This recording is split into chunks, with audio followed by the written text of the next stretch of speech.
we are in Acts 23, verses 23 through 35. Claudius quickly sends Paul to the governor. So going from Jerusalem to Caesarea to a safer situation. Acts 23, go the rest of the chapter. And he called unto him 2 centurions, saying, Make ready 200 soldiers to go to Caesarea, and horsemen 70, and spearmen 200 at the 3rd hour of the night. And provide them beasts, that they may set Paul on and bring him safe unto Felix the governor. And he wrote a letter after this manner: Claudius Lysias, unto the most excellent governor Felix, sendeth greeting. This man was taken of the Jews, and should have been killed of them. Then came I with an army, and rescued him, having understood that he was a Roman. And when I would have known the cause wherefore they accused him, I brought him forth into their council, whom I perceived to be accused of questions of their law, but have nothing laid to his charge worthy of death or of bonds. And when it was told me how that the Jews laid wait for the man, I sent straightway to thee, and gave commandment to his accusers also to stay before thee what they had against him. Farewell. Then the soldiers, as it was commanded them, took Paul and brought him by night to Antipatris. On the morrow they left the horsemen to go with him, and returned to the castle. Who, when they came to Caesarea and delivered the epistle to the governor, presented Paul also before him. And when the governor had read the letter, he asked of what province he was. And when he understood that he was of Cilicia, I will hear thee, said he, when thine accusers are also come. And he commanded him to be kept in Herod's judgment hall. Claudius quickly sends Paul to the governor, whose name is Felix. And we have 3 divisions. Number 1, avoiding the ambush. Acts 23 through 24. Number 2, apprising the governor. Acts 23, 25 through 30. And number 3, accepting the case. Acts 23, 31 through 35. A little bit of background to see where we are. So Paul was in the temple complex, falsely accused by Asian non-believing Jews of bringing a Gentile into the part of the temple that they could not go, that was false. Started right, and they were beating him to death. Then the soldiers at the fortress of Antonia were sent, and they rescued Paul.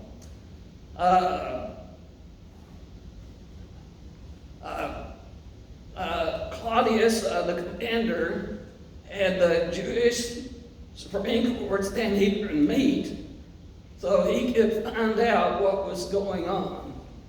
And they had the meeting, and Paul found pretty soon that this high priest was not a good man, and he would not get a fair trial. So, being divided mostly of Pharisees and Sadducees, or Sadducees and the others, and elders, Paul himself, being a Pharisee, drove the point of he was on trial for the doctrine of the resurrection, really the resurrection of Jesus. And so the Pharisees took his side. Hey, we believe in the resurrection. The Sadducees did not. So they had a great argument, and the commander let Paul be torn in two, and the soldiers, and they took him out and took him back to the fortress of Antonia for protection. So, Paul's nephew hears of a scheme. Over 40 Jews have put themselves under curse that they will neither eat nor drink until they themselves kill Paul. So they have a plan, and they go to the Jewish leaders and they say, we have done this, put ourselves under curse. This is how we can make it happen. You go to the commander pretending that you want to have another meeting, and so we can really figure out what all this is all about. Under the pretense, we want more information. So you get the meeting set up, and on the way, we will ambush them and we will kill Paul. Now that would mean that some of them would die in trying to kill Paul because there would be soldiers there. They'd have the advantage of an ambush and the Romans not knowing that it was coming. It was a good plan for them. God had otherwise in mind. So Paul has freedom while he's under custody, and his nephews have to go in and tells him what is going on. And then Paul requests to one of the centurions, this young man has something important. Take him to the commander and let him tell him what he has to say. And he did. And he let the young man go, Paul's nephew, and he said, don't you tell anyone else what you've told me. So the commander there, Claudius, he's done himself in a bad situation. He has a Roman citizen in his possession and knows that the Jews, they really don't want to have a trial. They really just want to kill him. So he really doesn't want to have a fight between the Jews and his soldiers. And so he comes up with a good plan, and that is to quickly get Paul out of Jerusalem as quickly as possible and to get the matter out of his hands and give that to the governor over that area, Felix. So, number one, avoiding the ambush, verses 23 and 24. So the commander of Gilead, over 1,000 soldiers, he gets 2 centurions. By the way, there are over 100 soldiers each, 200 soldiers, to go to Caesarea. And also 70 horsemen. And in another group of soldiers, 200 spearmen. And do that at the 3rd hour of the night. That is 9 p.m. at night. Now, the word that describes him in the Greek is Gilead, which means he is over 1,000. You add these up, and one Roman citizen has 470 soldiers to protect him on the trip. That is almost half of, if he had a full complement, that is almost half of all of his forces in Jerusalem. That's amazing for one Roman citizen. Verse 24, and we're going to provide him beasts, either donkeys or horses, that they may set Paul on and bring him safe unto Felix, the governor. So Paul got to ride on either a horse or a donkey. He didn't have to walk that trip. And they started at 9 o'clock at night. To him, it was a very urgent matter. So he composes a letter letting Felix, the governor, know what is going on. So that brings us to number 2, apprising the governor, verses 25 through 30. So he wrote a letter or an epistle after this matter. Claudius Lysias, here's the first time his name is mentioned in Acts. Claudius would be the name that he took after he became a free man, or after he became a Roman citizen. And usually he would take the name that would be associated with the one that helped him. He actually earlier said that he had to pay to become a Roman citizen. So that probably was under Claudius, or maybe Claudius' wife. And his given name was Lysias. So Claudius Lysias, the most excellent governor Felix, and he sends him greeting. Most excellent was a very common term that they used in those days of governors. So he gives him information, verse 27. This man was taken from the Jews. That is, he was rescued from the Jews. And their purpose was to kill him. He was delivered really 3 times. Once when they had the riot, and then after Paul gave the speech and they rejected him when he said that Jesus said, I will send you for the Gentiles. And then in the meeting of the Sanhedrin, when the matters got out of hand, he had soldiers get him and take him out. So 3 times he has delivered Paul, make sure that he would keep his life. So then came I with an army and rescued him, having understood that he was a Roman. Claudius, in sending this letter to Felix, puts himself in the best light possible. His chronology is off. That is, he lied. So when he rescued him, he thought that he was a rebel, not a Roman, thought he was an Egyptian. And he didn't know that he was a Roman citizen until he had already given the orders to have him scourged. We can find out why the Jews were after him. And when Paul said, do you be a Roman citizen? Are you going to bind me and scourge me? And then he got afraid. He was about to scourge a Roman citizen, which was against law. So really, he's not telling the whole truth here. He found out later that he was a Roman. So verse 28, he talks about the meeting that they have. And so I want to know why the Jews, why they were mad at him, why they were accusing him.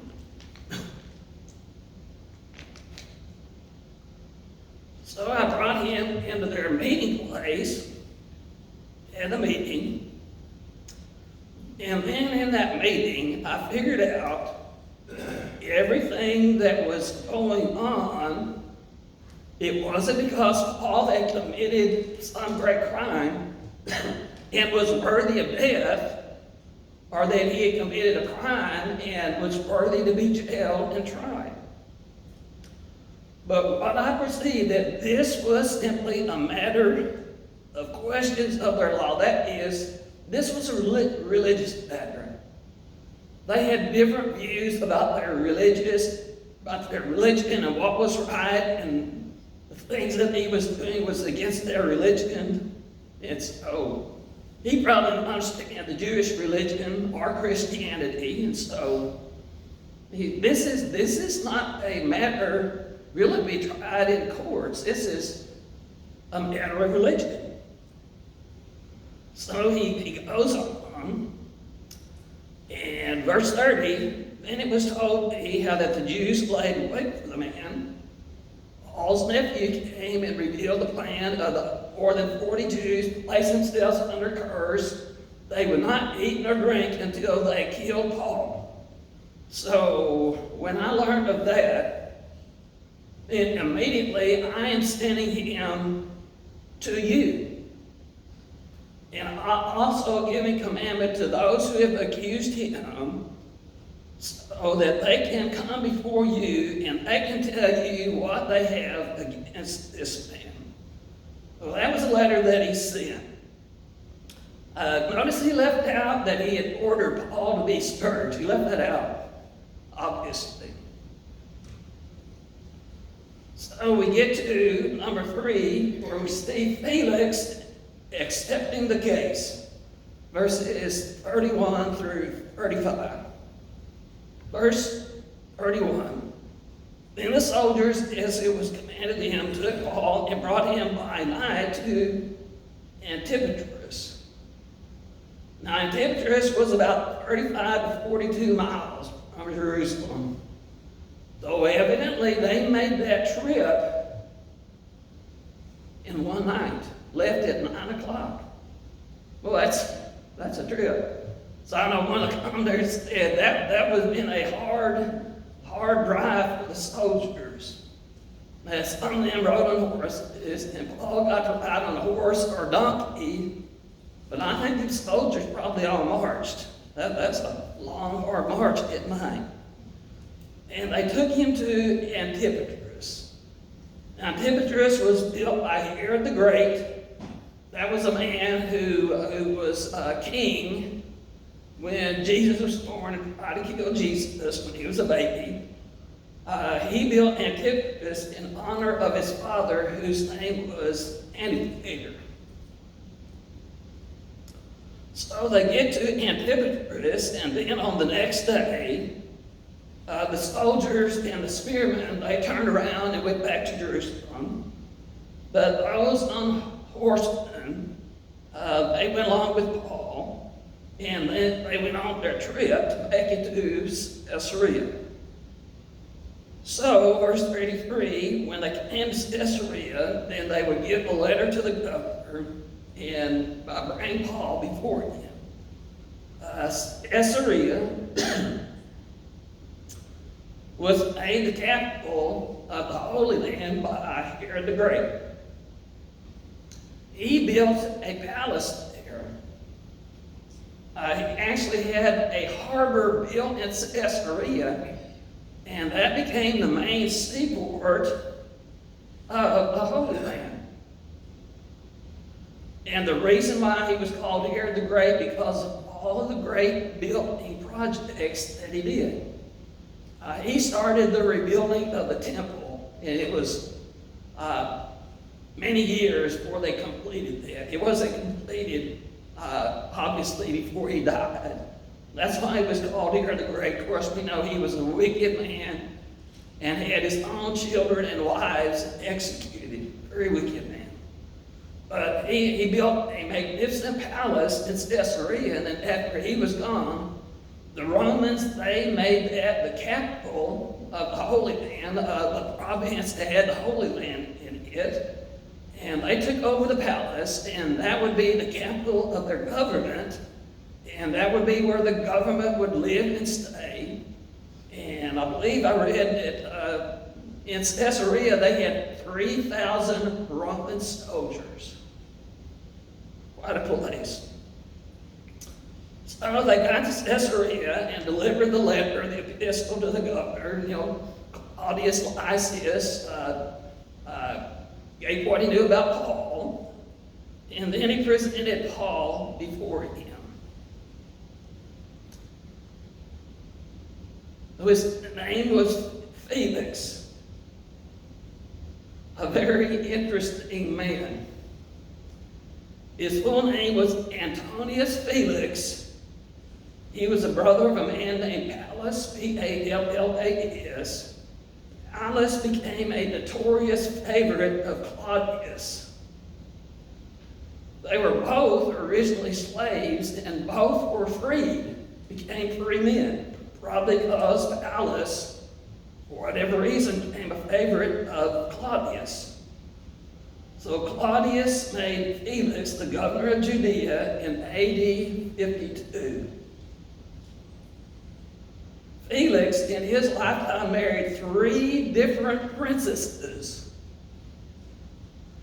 The first one was, and this is amazing, the first was the granddaughter of Antony and Cleopatra. That's fascinating. The second one, they didn't tell. The third one was Drusilla, who was the daughter of Herod Agrippa I. Herod Agrippa I is a Herod in Acts 12:1 that arrested James, the brother of John, and had him executed with the sword. He was a very evil, wicked man. Tacitus wrote, with all manner of cruelty and lust, he exercised the functions of a prince with the mind of a slave. A.T. Robertson said he was one of the most depraved men of his time. I like this statement by B.H. Carroll. B.H. Carroll was a great man in the Southern Baptist. I believe he was in the 1800s. So B.H. Carroll wrote about Felix. He is one of the greatest rascals that ever went unhung. You know, 1800s, so that they hung people. So Felix, he was an evil, wicked man, and the people didn't like him, and there were outbreaks of rebellion under him. Not good, but that's who Paul had to deal with. Okay, going on. So, verse 34, the governor read Claudius' letter. So he asked about Paul, where are you from? What province are you from? Of course, he is from Tarsus, which is in Cilicia. And the reason why I asked that question was depending on what type of government they had, would tell whether or not Felix could hear the case himself or would have to consult with the home province or the home section that Paul was from. Well, he was able to try the case himself. So, verse 35, he said, I will hear you. In fact, the word is intensive. I will hear you fully, fairly, when your accusers are also come. And he commanded him to be kept in Herod's judgment hall. The Greek is praetorium, but that's the palace. So Paul didn't have to go to jail. He got to stay in the palace. And he had freedoms. It's really interesting in the book of Acts, Paul dealing with some of the Roman leaders. For the most part, they were very honorable, and they treated him well. You know, when they found out he was a Roman citizen, they certainly treated him like one. Paul will wind up here. I believe he is here for 2 years, stuck in Caesarea. I know that wasn't in his plan. 2 lessons. Number 1, God protects Paul. And again, you know, there was that plot over 40 Jews. They themselves under curse, will not eat nor drink until we kill Paul. And the commander found out about that, and so at night, he sent 470 soldiers with Paul, put Paul on an animal so he didn't have to walk, and sent him to Caesarea. Remember, Jesus has told Paul, the way that you've testified of me completely in Jerusalem, you're going to do the same thing in Rome. So that means, Paul, you're not going to die in Jerusalem. You're going to get out of Jerusalem and you're going to make it to Rome, and you're going to give testimony about me in Rome. And the rest of the book of Acts really is Paul's journey to Rome and getting there in a situation there. God protects Paul. And again, to us who are believers, if we are living in God's will to the best of our abilities and trying to complete the task that God has laid before us, God will protect us, and we will not die until our journey is completed, our task is done. We won't die. We'll make it if we live for the Lord. Now, there'll be bumps and bruises on the way. Paul was beaten. He was put in jail. He was shipwrecked. Where he gets to Rome, he gets bit by a poisonous snake, but survives. But God protects him until he makes it to Rome, which Jesus said, you got to go to Rome, and you got to tell about in Rome, which he did. And once again, I'll tell you, those of you that see this on Facebook or YouTube, if you don't know God as your Father, then you don't have His protection. And you cannot have that protection until you commit to Jesus as Lord, realize that He died on the cross for your sins, took your place, and that you have to admit you're a sinner and confess that you've sinned, ask God forgive you, and commit to Jesus as your Lord, as your master, as your boss and ruler. And then you do that, you'll be born again child of God, and you'll have the protection, same type of protection that Paul had, and that we as children of God have. And number 2, Claudius affirms that Paul is innocent. He's done nothing worthy of death. He's done nothing worthy of even being in prison. Earlier, Gallio, I believe that was in Corinth, found that Paul was innocent. Here, Claudius Lysias. Felix, later, will find that Paul is innocent.